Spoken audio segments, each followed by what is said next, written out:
Halo semuanya, jadi pada hari ini kita akan belajar mengenai properti penampang. Nah, hal pertama itu adalah titik berat. Pasti ada dari beberapa kita yang udah belajar semasa SMA. Untuk titik berat sendiri, kita dilambangkan dengan X bar dan Y bar. Untuk X bar, yaitu rumusnya sigma XI kali AI per A total. Untuk Y bar, sigma YI kali AI per A total. Kemudian di sini ada contoh, yaitu sebuah penampang berbentuk T dengan lebar 20 cm dan panjangnya 90 cm untuk bangunan yang atasnya dan bawahnya itu 60 cm dan lebar 30 cm. Nah, jadi untuk memudahkan pengerjaan dari soal ini, kita harus membagi bangunan ini menjadi dua, yaitu A1 dan A2. Yang atas akan saya asumsikan sebagai A1, dan yang bawah yaitu A2. Nah, step pertama adalah kita mencari total luasan untuk A1, yaitu 90 cm dikali 20 cm. Untuk A2, 60 dikali 30, yang hasilnya dua-duanya 1800 cm persegi. Kemudian kita mencari A total dari kedua luasan bangunan tersebut, sebesar 3600 cm persegi. Terhadap sumbu AA, untuk mencari X bar, kita menggunakan sumbu AA. Nah, kemudian rumusnya sendiri sigma XI dikali AI per A total. XI merupakan jarak antara titik berat terhadap sumbu X pada bangun pertama, kan letaknya di tengah-tengah. Otomatis terhadap sumbu AA lebarnya 90 cm yang bagi 2, yaitu 45. Dikalikan dengan luasannya 1800. Jangan lupa, karena ini sigma harus ditambahkan dengan luasan yang A2 juga. A2 juga karena berada di tengah-tengah, otomatis terhadap sumbu AA memiliki jarak yaitu 45 dengan lebar yang 1800 juga. Kemudian dibagi A totalnya sehingga kita dapatkan 45 cm terhadap sumbu AA. Selanjutnya terhadap sumbu BB untuk mencari Y bar. Caranya sama, kita harus mencari jarak titik berat terhadap sumbu Y yang ada pada benda A1 ini, luasan A1, menuju ke sumbu BB. Jika luasan lebar untuk A1 sebesar 20, maka setengahnya itu kan berarti 10. 10 ditambahkan 60, maka kita dapat 70 dikali luasannya 1800. Ditambahkan dengan jarak antara benda A2 ini, yang titik berat terhadap sumbu Y-nya akan berada di tengah-tengah panjang benda, yaitu 60 cm, yaitu 60 bagi 2 berarti 30 cm. Nah, kemudian dari 30 ini akan kita kalikan luasannya juga sebesar 3600 dan kita akan memperoleh 50 cm terhadap sumbu BB jaraknya.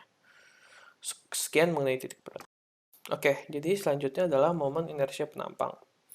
Di momen inersia penampang didefinisikan besaran digunakan dalam permasalahan lentur dan tekuk elemen struktur, menunjukkan ketahanan suatu penampang untuk menahan rotasi.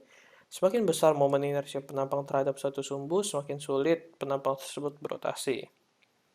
Rumusnya dinyatakan dengan luas dikali jarak kuadrat. Nah, untuk persegi panjang, dirumuskan seperti ini. IX atau inersia terhadap X itu dengan 1/12 BH pangkat 3, di mana B merupakan lebarnya dan H tingginya. Untuk Y 1/12 H pangkat 3B. Untuk IBB, di mana inersia terhadap sumbu BB, itu 1/3 BH pangkat 3. Sedangkan untuk segitiga memiliki rumus inersia IX yaitu 1/36 kali BH pangkat 3, di mana B merupakan lebarnya dan H merupakan tingginya. Sedangkan untuk IE rumusnya adalah 1/36 kali B pangkat 3 dikali H.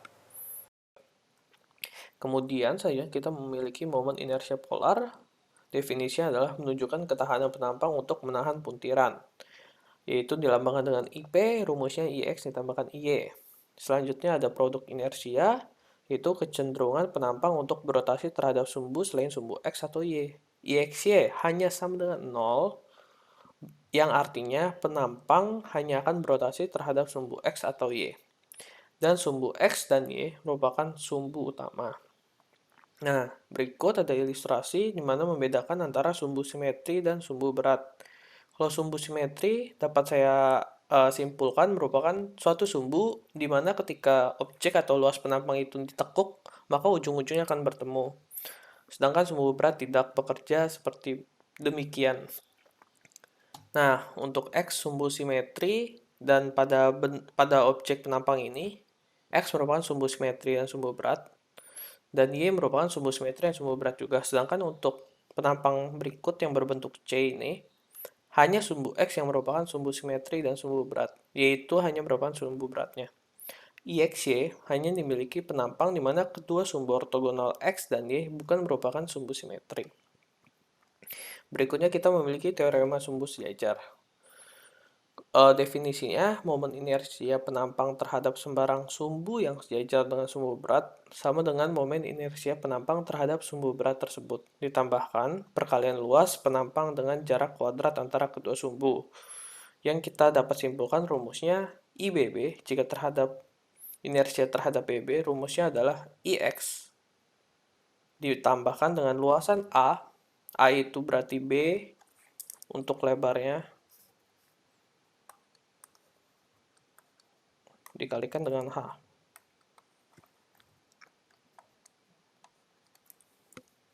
Ditambahkan D kuadrat. D merupakan jarak dari sumbu X terhadap sumbu BB-nya. Kemudian ada rotasi sumbu penampang yang dirumuskan dengan tan 2 theta P sama dengan min 2 IXY per IX min IY. Dan IX aksen, IX tambah IY per 2 tambah IX min IY per 2 cos 2 theta P min IXY sin 2 theta P. IY aksen sama dengan IX tambah IY per 2 min IX min IY per 2 cos 2 theta P tambah IXY sin 2 theta P. Untuk rotasi ini hanya akan terjadi pada luasan yang tidak memiliki sumbu beratnya langsung dapat terlihat seperti benda C ini. Kita harus mencari sumbu utama yang baru. Nah, kemudian jika ditanya mengenai inersia maksimum dan minimum, nah nanti dari rumus kedua ini kita dapat mengetahui mana yang lebih besar, yang lebih besar menjadi maksimum, yang lebih kecil menjadi minimum. Nah, ini salah satu cara kontrolnya. Imax dan Imin yang kita dapatkan itu harus sama dengan Ix dan Iy yang kita cari pada awal. Begitu. Kemudian sumbu utama ada penjelasannya, sepasang sumbu ortogonal di mana pada kedua sumbu tersebut momen inersia penampang berharga maksimum dan minimum. Makanya pada sumbu utama kita akan mendapatkan Imax dan Imin. Kemudian ada radius girasi yang rumusnya Rx sama dengan akar Ix per A dan area sama dengan akar IY per A. Nah, penjelasannya, jari-jari inersia sering digunakan dalam permasalahan tekuk atau buckling pada elemen struktur. Semakin besar jari-jari inersia terhadap suatu sumbu, semakin besar ketahanan terhadap tekuknya. Kemudian kita memiliki penampang komposit, yaitu N sama dengan E2 per E1. Penampang komposit merupakan suatu penampang yang tidak hanya terdiri dari satu material tetapi dua.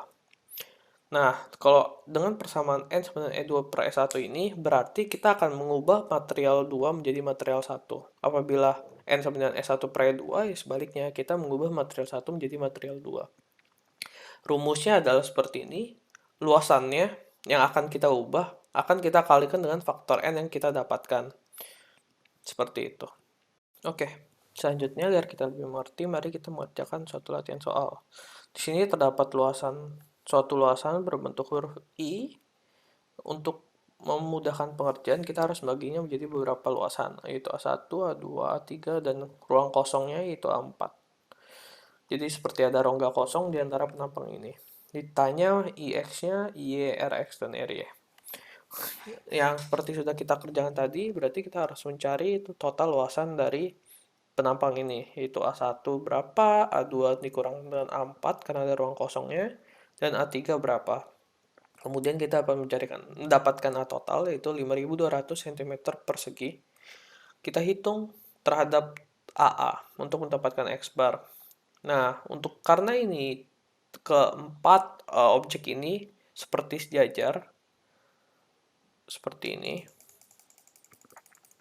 Nah, jarak sumbu X-nya dari sumbu AA terhadap garis merah ini itu sebesar 45, yang diperoleh dari 90 dibagi dengan 2. Sehingga luasan A1 dikali 45, luasan A2 dikurang A4 dikali 45, dan luasan A3 dikali 45. Dibagi dengan A totalnya itu 5.200, kita memperoleh 45 cm. Terhadap BB, kita lakukan cara demikian. Kita membagi A1-nya pas di tengah-tengah. Dengan lebar 10, ditambahkan 80, ditambahkan 20. Sehingga kita dapat 1800, luasan A1 dikali dengan jaraknya yaitu 110. Ditambahkan dengan A2 dan A4. Kita akan mendapatkan jaraknya 80 dibagi 2 yaitu 40. Ditambahkan dengan 20 yaitu 60. Dikali luasannya 1600. Dan yang A3 1800 dikalikan 10 karena 20 dibagi 2 yaitu 10 jaraknya. Nah, kita dapat Y bar sebesar 60 cm. Kemudian yang kita lakukan yaitu menghitung IX1. IX adalah kayak seperti momen inersia untuk satu satuan bangunan. Untuk IX1 kita 1/12 pangkat 3, kita substitusikan untuk IX2, IX3, sehingga kita mendapatkan IX1 sebesar 60.000, IX2 1.280.000, dan IX3 60.000 cm. Nah, IX4-nya kita tidak boleh lupa, kita harus mencari dengan 1/12 dikali 10 kali 80 pangkat 3. Ini untuk rongga dalamnya, A4. Kemudian kita mendapat 426.666,67 cm pangkat 4. Pangkat 4, pangkat 4, pangkat 4. Ini pun juga pangkat 4. Selanjutnya kita akan mencari D1X, D2X, D3X, dan D4X, DX4. Nah, ini kita dapatkan dengan cara mengurangkan 110 kita dapatkan dengan cara 10 ditambahkan 80 tambah 20 dikurangkan dengan titik berat yang Y barnya dan yang X barnya, sehingga nanti 110 dikurangkan 60. Kemudian untuk D2X 60 dikurang 60. Ini kan kita 80 bagi 2 40. 40 tambah 20 itu 60. Maka 60 dikurangkan dengan Y barnya juga 60 jadi 0. Untuk D3X sama kita lakukan dengan cara 10 ini dikurangkan dengan 60 jadi sisa 50. Untuk DX4 karena 60 dikurang 60 maka akan 0 juga. Kemudian baru kita dapat mengerjakan IX. IX itu dengan cara IX1 ditambah A luasan dikali D1 kuadrat. D1-nya kita dapat ini, D1X. D2 ini juga D2X, D3 ini juga D3X, dan D4 ini merupakan D4X yang kita dapatkan semua. Nanti kita masukkan ke rumus, kita akan mendapatkan kita akan mendapatkan IX. Oke, selanjutnya untuk IE, kita mendapatkan dengan cara yang sama. IE1 kita cari dengan 1/12 B pangkat 3H, IE2, IE3, IE4. Nah, di sini D1Y, D2Y, D3Y, D4Y itu sama dengan 0.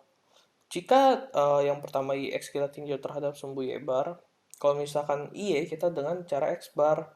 Karena ini satu objek sejajar, maka semuanya itu akan berada di titik yang sama persis dengan sumbu beratnya. Makanya tidak ada jarak antara mereka, sehingga semuanya 0. Kita dapat IE sama dengan IE1 tambah AD1Y kuadrat, IE2 tambah AD2Y kuadrat, IE3 tambah AD3Y kuadrat, dikurang dengan voidnya atau ruang kosongnya. Nanti kita memperoleh IE sebesar 7.603.333,34 cm pangkat 4. Nah, untuk radius girasi atau jari-jari girasi, rumusnya Rx sama dengan akar Ix per A. Dan RY sama dengan akar Y per A nanti akan diperoleh hasilnya seperti ini. Ini dalam satuan cm dan ini juga cm. Oke, selanjutnya untuk luas penampang yang tidak simetris. Berbentuk seperti ini. Sama, ditanya IX aksen, Y aksen, Rx, dan RY aksen ini menandakan bahwa kita mencari IX, tapi IX yang merupakan sumbu utama, yang sudah memiliki sudut. Karena IX dan Y pada soal ini tuh harus dicari dengan menggunakan sudut. Karena tidak simetris. Oke, pertama terhadap AA kita mendapatkan X barnya 30. Di sini langsung aja skip langkah-langkahnya karena langkah-langkahnya sama persis dengan pengerjaan soal yang sebelumnya. Terhadap PB juga langsung Y bar sama dengan 45 cm kita dapatkan. Nah, untuk objek-objek A1 karena ini semua persegi, maka IXY-nya itu sama dengan 0 semua. Nah, kita juga memperoleh IX-nya dulu berapa? 5 5.320.000, Y-nya 2.520.000. Cara memperoleh IXY ini sama seperti di soal sebelumnya. Kemudian di sini perbedaannya kita harus menentukan DX1, DX2, DX3, DY1, DY2, DY3. Untuk DX1-nya itu kita peroleh dengan cara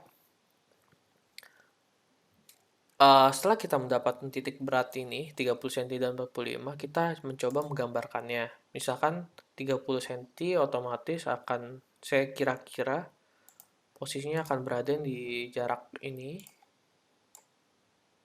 30 akan berada di jarak ini untuk X barnya.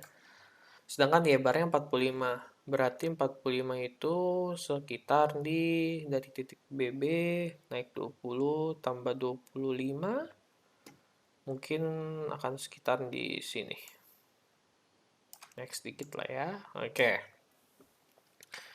Ini sumbu X barnya. Dan ini merupakan Y barnya. Nah, kemudian DX1 itu kita peroleh dengan cara pada benda A1, kan titik tengahnya ini memiliki panjang 60.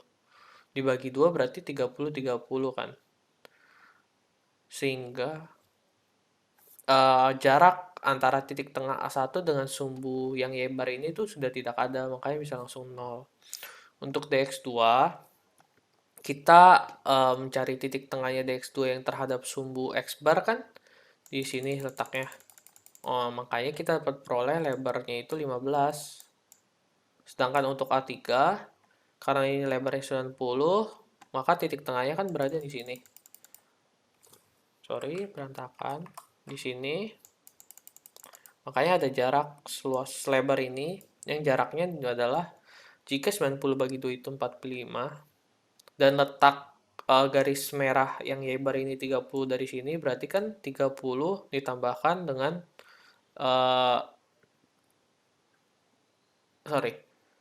30 dikurangi dengan 45 kan, makanya kita mendapat 15. Nah, negatif ini kita dapat seperti sumbu kartesius pada biasanya, kalau ke kiri negatif dan ke bawah negatif, sedangkan ke atas dan ke kanan itu positif.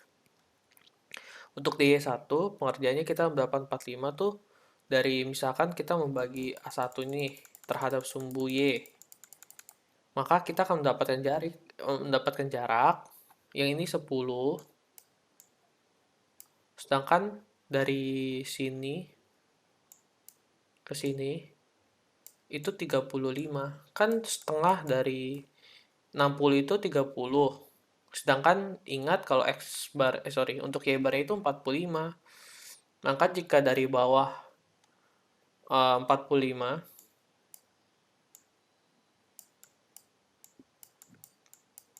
maka 35 dapat diperoleh dari 60 tambah 20, itu 80 dikurang dengan 45. Kita peroleh 35. 35 ini harus ditambahkan dengan 10 cm yang dari atasnya. Nah, jadi kita dapat peroleh 45 karena ke atas positif. D2, karena tengah-tengahnya ini kan 30. Nih, tengah-tengah 2. Berarti ada jaraknya 5 kan. Nah, karena ke bawah, karena tetap ke atas arahnya. Di atas dari sumbu ini nih, yang merah horizontal ini, maka 5-nya positif. Sedangkan untuk objek A3, karena dia kan kita ke bawah, makanya 20 kita kurangi dengan 10, berarti kan setengahnya di sini kan, untuk titik beratnya luasan A3. Nah, jarak dari bawah ke atas 45, maka 45 dikurang 10 kan ke bawah sebesar 35, makanya negatif 35. Untuk IX-nya, rumusnya IX1 Y1 tambah A1 D1 XY, IXY sama dengan IX1 Y1 tambah 1 DX1 Y1 ditambah dengan IX2 Y2 tambah A2 DX2 Y2 dan IX3 Y3 tambah A3 DX3 Y3. Nah, nanti kita masukkan semuanya, karena IX-nya 0 semua, maka 0, 0, 0, 0. A1 DX1 Y1-nya 1200 kali 0 kali 45. Pokoknya dikalikan semua, nanti kita dapat IX-nya itu minus 1.080.000. Kita mencari rumus tan 2 θp untuk mendapatkan θp-nya. IX-nya sudah kita peroleh, IX-nya dari sini yang sudah kita dapatkan, Y-nya juga dari sini yang sudah kita dapatkan. Maka nanti akan kita peroleh theta P-nya itu 18,82 derajat. Kemudian kita substitusikan IX aksen dengan rumus yang sudah kita peroleh ini nih. Kita masukkan semua nilai yang kita sudah dapatkan, IX Y sudah ada, IX min Y sudah ada dari yang sini nih. Untuk 2 theta P sudah juga, untuk sin 2 theta pun juga. Jadi nanti kita masukkan semua dapat IX aksennya, peroleh Y aksennya dengan rumus ini. Kemudian cari sudut gerasinya yaitu akar IX aksen per total, RY-nya akar Y aksen per total. Nah, untuk mengeceknya, karena IXY pada kalau sumbunya sudah sumbu utama kan tadi saya bilang 0 yang pada penjelasan atasnya. Maka Y aksen jika kita masukkan, ingat theta P-nya pakai angka selengkap mungkin. Ini kan 18,82 ada lanjutannya panjang tuh. Masukin semuanya. Maka kalau jawaban kalian benar, maka akan menghasilkan 0 juga. Sekian mengenai properti penampang.